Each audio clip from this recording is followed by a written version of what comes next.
Hey folks, I wanted to show you this breakfast stir fry whipped up this morning using a little bit of bulk sausage, breakfast sausage. But the great thing is you're only going to use a little bit of it, about an ounce or two, just for some flavoring, and use the rest for a couple other dishes. That's what's great about some of the Chinese dishes in their cuisine, is just using pork as a flavor agent and not a huge part of the meal.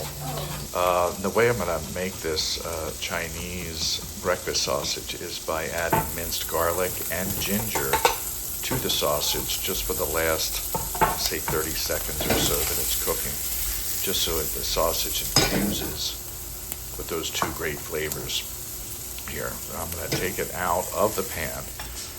Keep the pan hot, and I'm going to keep wiping it out with paper towel and adding a little bit of oil, just about a teaspoon or so, and do this stir fry in stages. I like to do everything separately and then combine them, the eggs included, as you'll see here. This way it doesn't make it one big mass of rice when we do the eggs separately. And to give these eggs some flavor, I'm going to use the white part of the green onions or scallions here, and a little bit of oil, and that's going to give a nice flavoring to the egg, something a little different.